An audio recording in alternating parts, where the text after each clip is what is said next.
Harmonia, the Eternal Symphony of Pythagoras, a tale of knowledge, number, and the music of the spheres, written by Audrey Lane.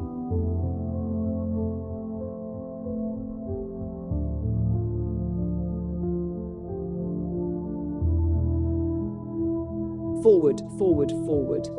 In an age of constant distraction, we risk losing touch with the essence of life itself.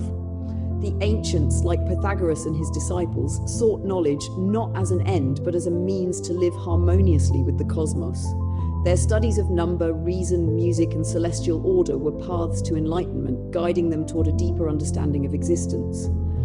Looking back is not a retreat, but a way to move forward with wisdom. The teachings of the Quadrivium and Trivium offer clarity amid modern chaos, reminding us to seek truth, cultivate discipline, and find beauty in knowledge. This story is a call to remember, a call to embrace the quiet brilliance of understanding and rediscover what it means to truly be alive.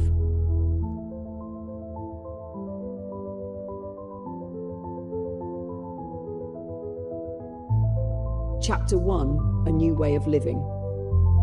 The sun had barely crested the horizon when the initiates arrived at the threshold of the academy. The air carried the scent of olive groves, mingling with the distant salt of the sea. Crotons lined the earthen path, their waxy leaves glistening in the early light. Some of the young men and women, travellers from distant city-states, bore the solemn expressions of those who had left behind comfort, wealth, or familial expectation for the promise of higher knowledge. Others, born to the artisan or merchant class, arrived with the quiet intensity of those who had glimpsed a world beyond mere toil and barter. Here, beneath the wisdom of Pythagoras, they would shed ignorance as one sheds the skin of youth. Within the inner sanctum, a modest atrium encased by limestone columns, Pythagoras stood waiting. He was not robed in elaborate garb, nor did he wear the bearing of one who lauded wisdom over his disciples.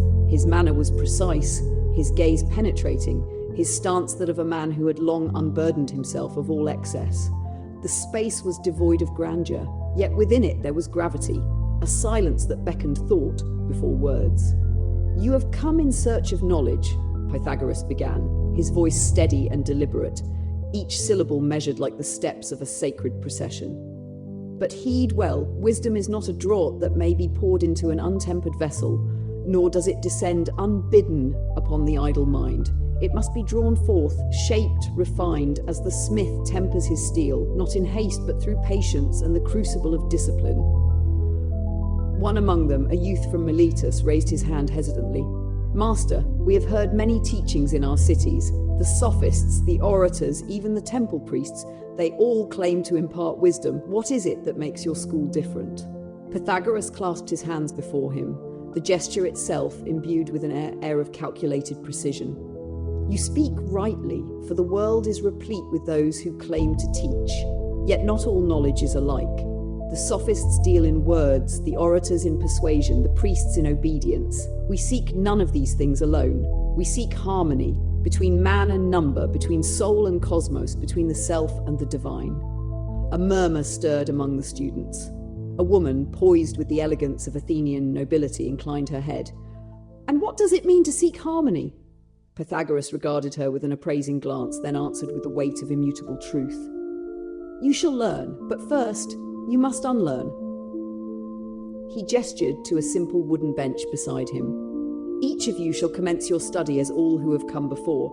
You will observe silence, a day without speech, without disputation, without question. In silence, one learns to listen. One who cannot hear the rhythm of nature cannot claim to understand its laws." The initiates exchanged uncertain glances. Silence? Some had anticipated rigorous debate, an immediate immersion into the lofty realms of philosophy or mathematical calculation of the celestial spheres. Yet Pythagoras merely gazed to the heavens, expressionless and unyielding. "This is your first lesson. In due time, the Quadrivium and the Trivium shall follow. Arithmetic, that you may comprehend number, geometry, that you may grasp space, music, that you may discern harmony, and astronomy, that you may apprehend the heavens. These are the pillars upon which the edifice of reason is constructed. Yet without discipline, without the stillness of mind, they are but empty figures, void of understanding." A man of older years, perhaps a former merchant, furrowed his brow. But Master, we live in a world where men must speak to be heard, must command to lead. What virtue is there in silence? Pythagoras' gaze grew inscrutable, his words resonant as an oracle's decree. Virtus enim ex sapientia crescit. Virtue flourishes from wisdom, he intoned. And wisdom does not arise from the clamour of voices, but from the depth of understanding. To govern one's speech is to govern one's thoughts. To govern one's thoughts is to govern one's being. The tongue is a mere instrument, but the mind is the musician. Would you let an untrained hand strike the strings of the lyre? As the day unfolded, the quiet inward unfolding began. They traced perfect squares upon the dust, plucked the strings of the lyre to perceive the sacred ratios in music, charted the celestial paths upon parchment with slow, deliberate strokes. Each act, seemingly mundane, concealed a gateway to a profound revelation, that behind all things lay number, and behind number lay the divine architecture of the cosmos. Night quietly crept over the horizon, with a newfound sense of heightened inception. The minds of the students hummed in silence with newly unfolded thoughts. Questions lingered upon their tongues, yet found no voice. They wandered homeward as the cool night air brought stillness to their senses. Each on their own journey, they found themselves listening, truly listening, to the world for the first time.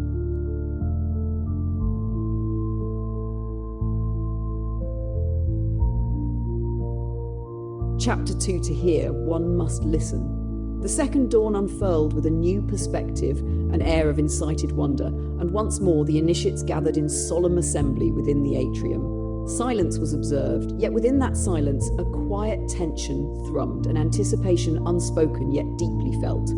On this day they would be tested, not through the eloquence of discourse, nor the sharpness of wit, but through the discipline of presence. Pythagoras entered, his steps measured, his bearing composed, as if he moved in concert with an unseen rhythm that governed all things. In his hands he bore a simple wooden tablet upon which a series of numbers had been inscribed in meticulous order.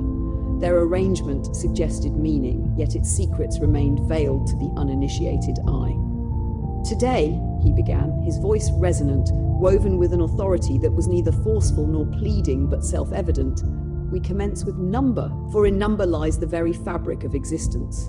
Arithmetic is no mere exercise in calculation, nor the idle reckoning of sums. It is the foundation upon which all things stand, the unseen architecture of the cosmos itself."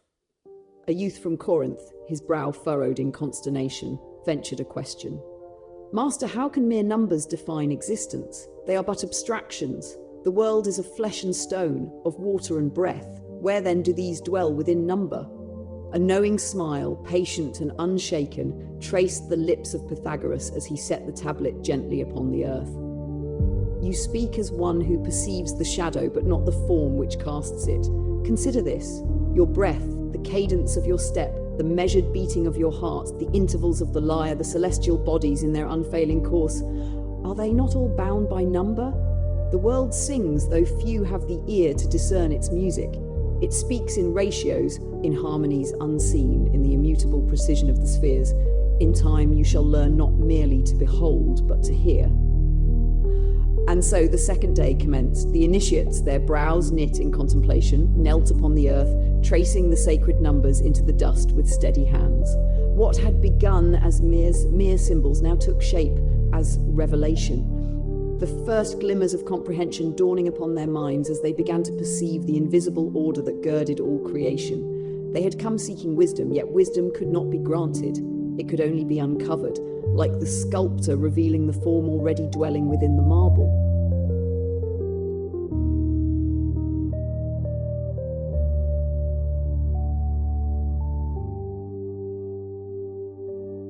Chapter 3.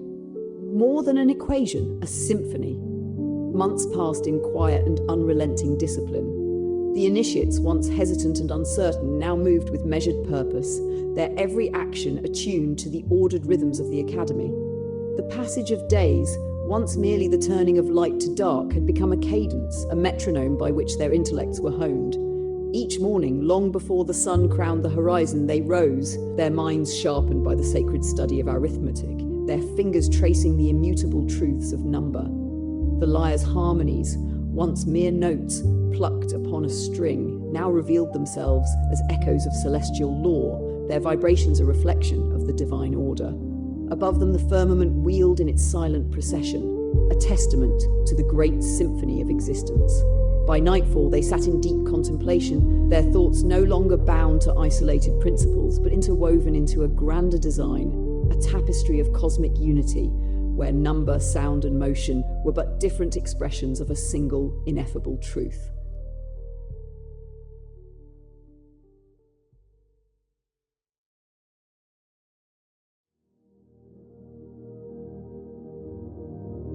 Chapter 4: Participation in the Cosmic Order. The Academy hummed with quiet deliberation as Pythagoras set forth the next great endeavour for his students. "You have studied the Quadrivium and the Trivium in abstraction," he proclaimed, his voice imbued with the weight of higher understanding. "Now you shall embody them, manifest their unity in a theatrical performance. Through arithmetic, let the cadence of your movements be precise, governed by perfect measure. Through geometry, let the harmony of space be revealed in the proportion of your staging. Through music, let your voices and instruments resonate in concord with the celestial spheres. Through astronomy, let the heavens be mirrored in the themes you unveil. And through grammar, logic, and rhetoric, let your words illuminate minds and draw them toward wisdom." At his decree, groups were formed, each a confluence of disparate backgrounds. Merchants accustomed to the flux of trade, aristocrats schooled in the refinement of speech, artisans with deft hands and keen eyes, and even those who had once known servitude, whose wisdom was tempered in the crucible of hardship. Each carried with them a fragment of understanding, a unique vantage from which the whole might be glimpsed. The deliberations began in earnest.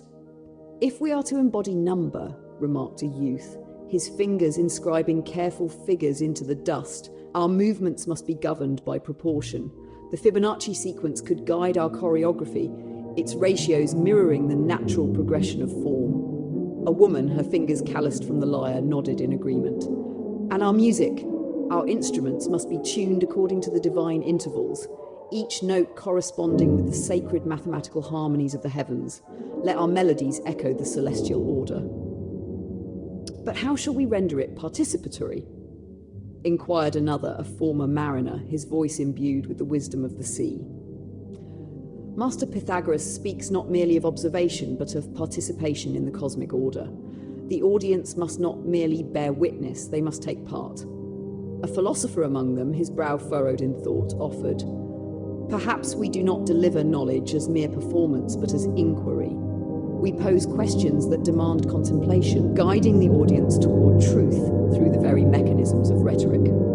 Let us take the art the sophists wield, but turn it toward enlightenment rather than mere persuasion." And so the evening stretched forth, their minds and bodies labouring in concert as scripts were composed, stage movements refined, harmonies tuned. Each gesture, each utterance, each measured pause became an offering to the discipline they pursued, not merely an act of study, but a manifestation of their own becoming. In shaping their performance, they found not mere knowledge, but transformation. One evening, beneath the vaulted expanse of the heavens, a student approached Pythagoras as he traced the celestial pathways upon a parchment. "Master," she asked, "is all of existence merely an equation, a sum reducible to its components?" Pythagoras turned his gaze heavenward, his eyes reflecting the slow procession of the constellations.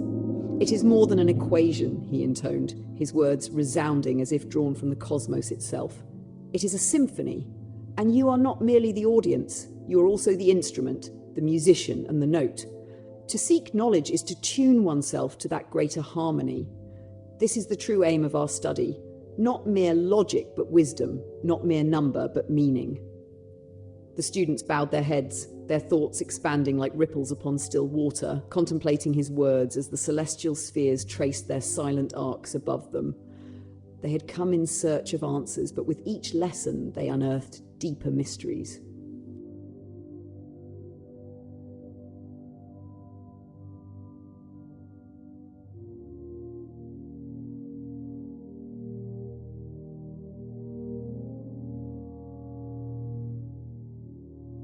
Chapter 5: Practice in Play.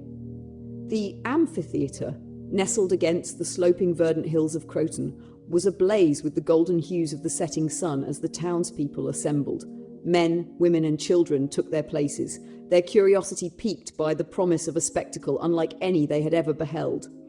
They came not merely for entertainment, but for revelation, drawn by whispers of a performance that sought to render the unseen visible, to give voice to the ineffable truths of the cosmos. At the heart of the stage stood Pythagoras, clad in the simple white raiment of a philosopher, his presence at once commanding and serene. He raised a hand, and silence fell over the gathering like a sacred veil. "Esteemed citizens of Croton, seekers of wisdom and harmony," he began, his voice resonant, each syllable measured as though weighed upon the scales of reason.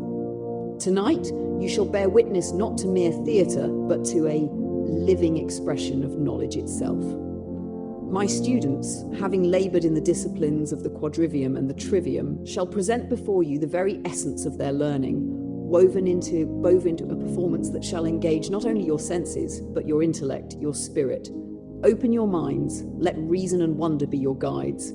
Prepare not merely to observe, but to partake in this great endeavour." With that, he stepped aside, and the stage was transfigured. The first movement unfolded in a marriage of arithmetic and geometry. The students, attired in plain tunics, arranged themselves in precise formations, their steps tracing perfect geometric figures in the sand. The air was thick with intent, with discipline, as large wooden representations of the Platonic solids were brought forth, their dimensions exact, their symmetry beyond reproach.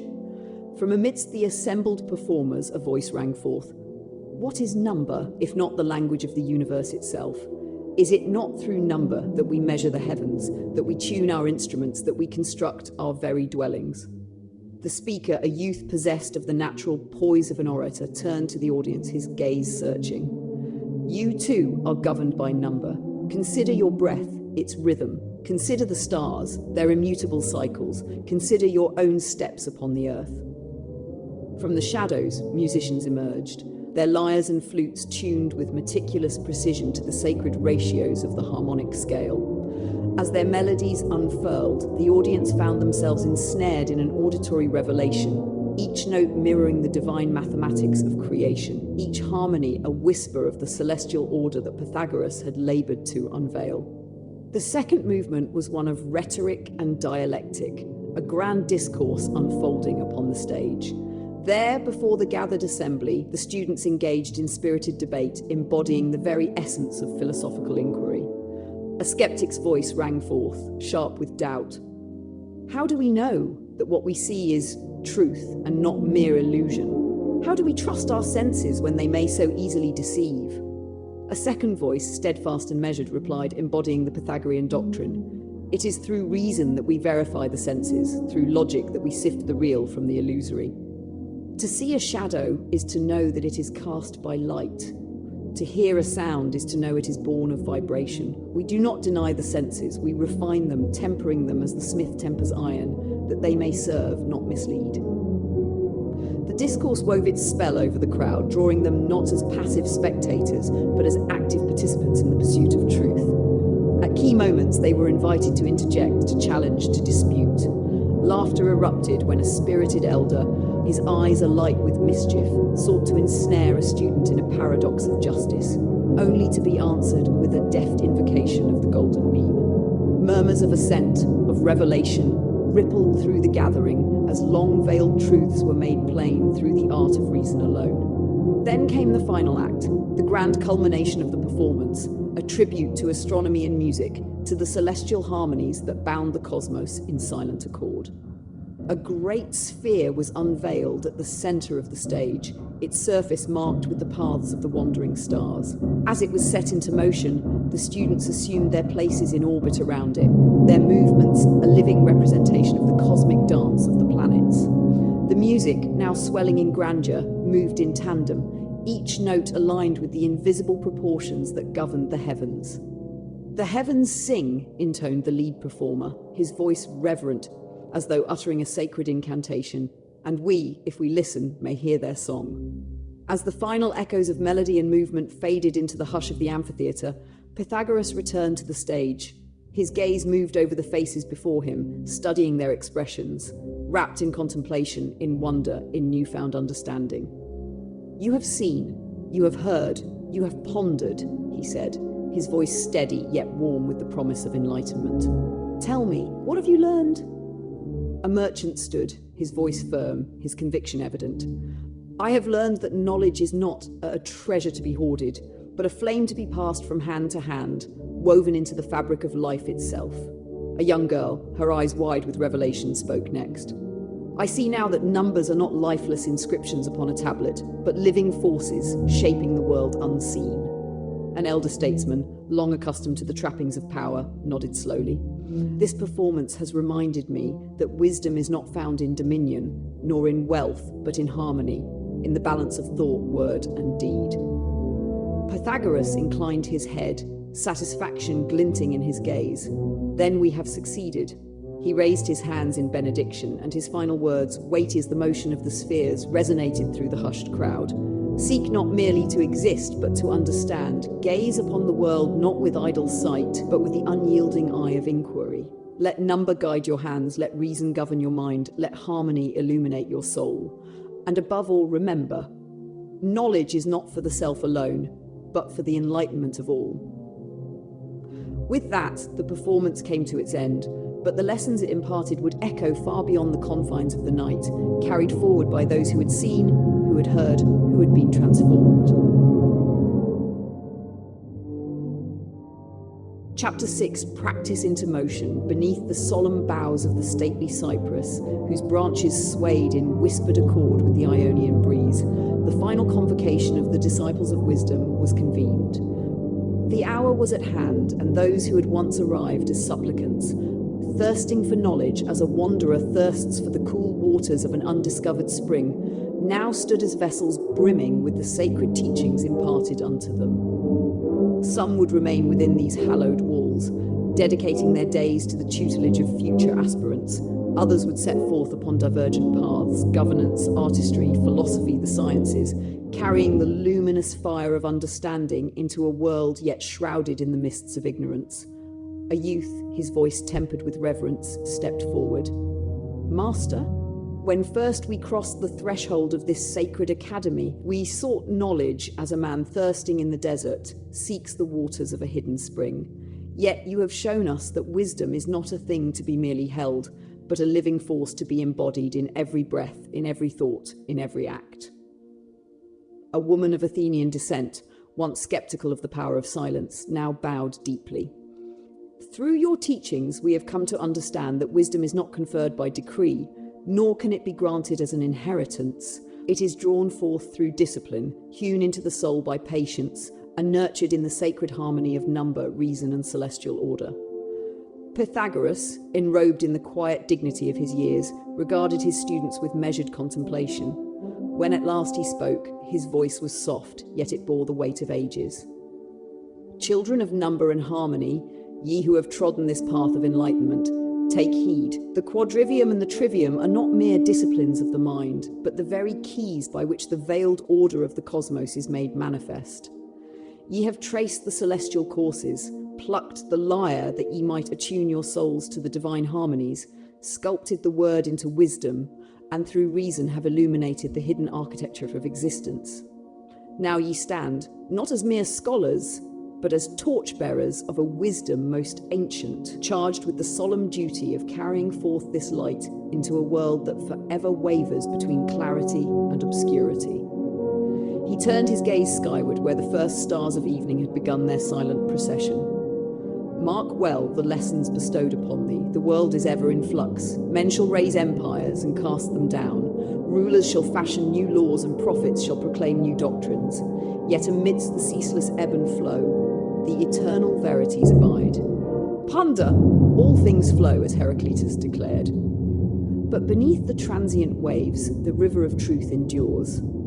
Fear not the solitude of wisdom, nor recoil from the path that leads away from the multitude.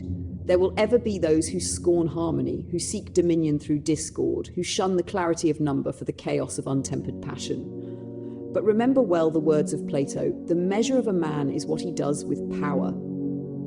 Let thy power be the mastery of self, the governance of mind, and the unwavering trust in the immutable laws that govern both the heavens and the soul. His hand rose, gesturing toward the vast celestial vault, now ablaze with constellations in their measured courses. Lift thine eyes unto the firmament, and behold its sovereign order. These stars do not wander in hapless array, nor do the planets stray from their appointed paths. Their movements are measured, their courses immutable, their harmonies profound beyond mortal comprehension. Musica Universalis, the music of the spheres, is no mere poet's fancy, but the sacred rhythm by which the vast cosmos is bound as one. To those who have not been schooled in wisdom, the realm of men seems filled with noise, an endless clamour of vanity, ambition, and the fleeting pursuit of gold and conquest. But he who aligns himself with the harmony of the spheres partakes in that which is eternal. He who walks in step with celestial order shall know a peace beyond the reach of kings and the tumult of nations. Pythagoras surveyed the assembled disciples, his gaze resting upon each in silent benediction. Therefore, as ye depart from these hallowed halls, let harmony be thy guide. When the world clamours with falsehood, seek the silence wherein wisdom speaks. When the path before thee is shrouded in uncertainty, turn to number, for it deceiveth not. When the soul falters in discord, let music restore its balance.